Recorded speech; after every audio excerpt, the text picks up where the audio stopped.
Hey everyone, I wanted to go over what it would look like to attach appendices to the back of your lesson plan or the bottom of your lesson plan. So just for reference, like why this is necessary, for the lessons that you're teaching in this class, I teach all the lessons, I prepare the slides, and I have all the materials. So I already know what that looks like. But in future classes, when you create your lessons, you come up with your own slides, you create your own data worksheet, any manipulatives or technology resources you use, you find those. So it helps for the grader, the instructor, to know what that looks like because we don't know since we didn't teach it. And we're not always going to be able to come in the classroom and watch you teach it. It gives us context to the materials that you prepped and then how they were used to further the instruction. Okay, so I'm going to show what that looks like. I'm going to use my example lesson plan for Remove One for this. Typically, you'll go down to the materials and resources, and in these areas is where you're going to have your appendix referenced. So I'm going to reference, I think I have 4 different things today, and I'll show you what that looks like. So let's say our PowerPoint first.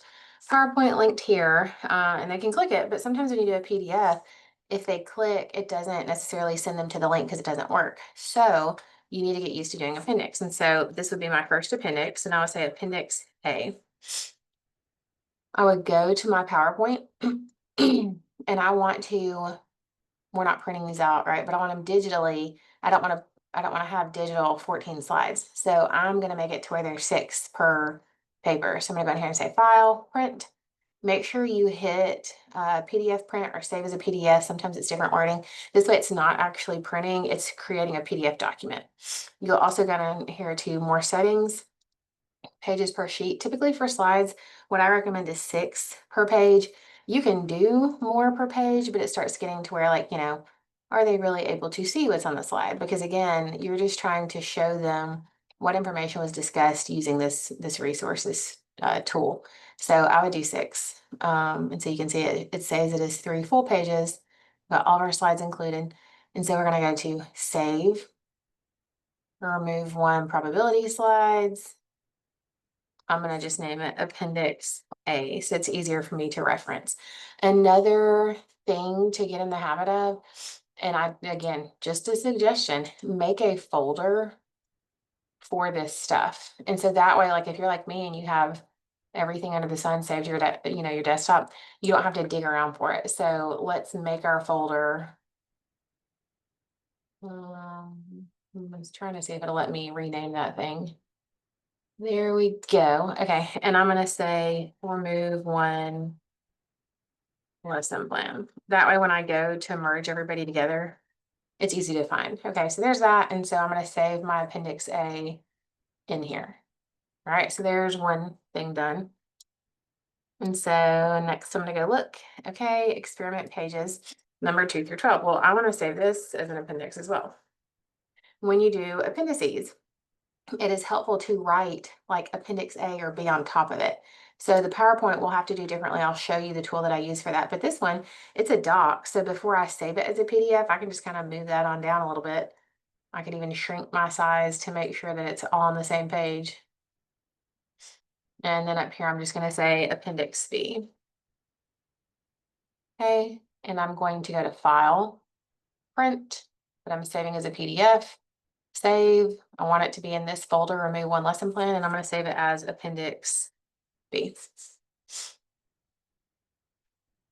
So that one's done. Let's go back over here. Writing utensil calculator, that's all good. Okay, die simulation.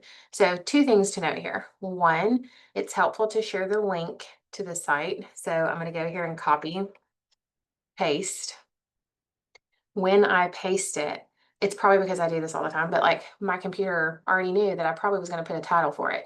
You don't want to do that here. So I know this looks more organized because it's like roll 2 dice GeoGebra, click here. But what if they can't click? This thing doesn't tell them anything about how to get there if they can't click. So I'm going to click on top of it. I'm going to edit the link and I'm taking out that title. I want them to actually see the raw URL so that they can know, like if they had to copy paste this or type it in, they can find it and not just the title. So that's one step here. But I also want to make it an appendix. And so I'm going to say this is Appendix C. I'm going to go up here. If it's, so for example, our reaction time room, we want kids to put data in there. I would put data in and then take a screenshot of what it looks like after data is inserted. And that would be your appendix. For this one, there's no data to put in. This is just how we're using it. It's a dice roll. Okay. And so I'm going to take a screenshot of just what the site shows. So I'm screenshotting whatever I want the teacher to see, the grader, the instructor, saving.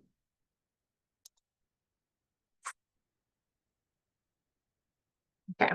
One thing I want to note here, I screenshotted this. It's not a PDF. So, and it's not even letting me save it as a PDF. So I'm going to show you a workaround for that in just a second, but I'm going to save it here, Appendix C. Okay. If it doesn't save as a PDF, when I go to PDF Mergy, which is the site that I use to merge them, it won't let me put it in because it's not a PDF. So one thing I do to work around that is I go to my Google Drive and open a blank doc. And then I insert the image, and so I can save this doc as a PDF. Okay, so I've inserted my image. Another thing, and I'm just weird about formatting, like I feel like this is a small screen. So I would probably go to margins and I would change it to landscape, and I'm going to change all my margins. So that way I can expand it and the teacher gets a better view of what's on this tech tool. I'm going to save it as Appendix C. And I'm going to save it as a PDF.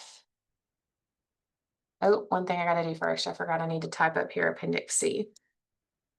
Because it's always important to label. So your instructor, your grader knows like where the new appendix starts. Okay, let's try it again. Print. Save as PDF. Save. Saving it here, Appendix C. You can leave the Google Docs. I just like it all to look uniform. So there we go. Okay, let's go back and look. Sample space. So we said we were going to print it for reference for those struggling learners. This is going to be Appendix D. So I go here again, tab on down. I need to put Appendix D up here. I'm going to file, save it as a PDF. And so the only thing I need to fix is my PowerPoint because I didn't get to put Appendix A on top of it. So I'm going to show you what I would do to fix that first. So there's another site I use. Again, you can use whatever sites you want to use. These are just ones that I've had success with. So again, you don't have to use these, but it's just what I use. So I go to I love PDF. I love PDF. I go to edit the PDF. It's a new feature. Click it, select my PDF file. I'm editing my PowerPoint because it's Appendix A. And so it'll pop up. And so this is all this good stuff, right? So I just want to put Appendix A at the top. So I'm inserting text. Wait, here it went down here. Sometimes it does that so fast and I'm like, where'd it go? And this is going to be Appendix A. I'm going to bold it because I've been bolding the other ones and I'm all about consistency. Okay, there we go. So that's all I need. We'll say edit PDF, download PDF. There it is right there. And so we're good to go. So we're ready to merge.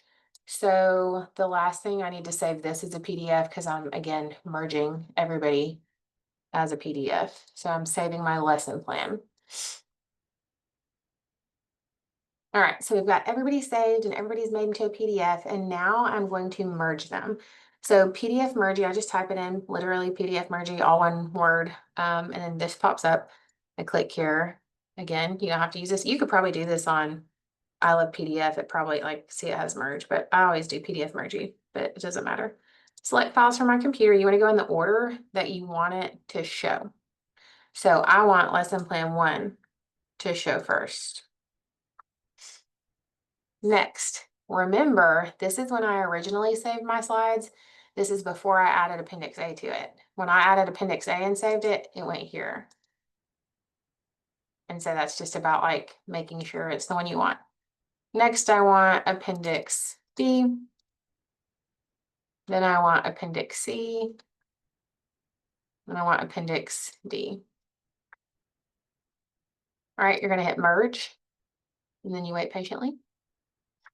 I save it to my computer. You can save it to Drive. I don't think I've ever done that. And then I would just say like, final lesson plan, remove one. And so I'm going to click and show you what it looks like. So this is it. So here's my lesson plan. You can see here that I have referenced each appendix within the lesson plan, like as far as like, hey, that's where you're going to find this. So this is Appendix A. You can see Appendix B, Appendix C, and then Appendix D. And when I scroll to the bottom, they should be in order. And so here's Appendix A. Notice it says Appendix A.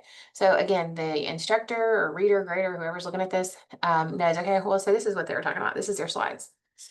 Okay, here's Appendix D. This is their Remove One data sheet. This is Appendix C. It's the tech tool they use when they roll the dice. And this is Appendix D. So again, you're just making it to where all of your materials are clearly communicated. It's all in one document. And then now you could go load this PDF into your Canvas course, you know, submit it for your assignment, or whatever the requirement might be. I hope this helps. If you need any more information, feel free to reach out. Just let me know.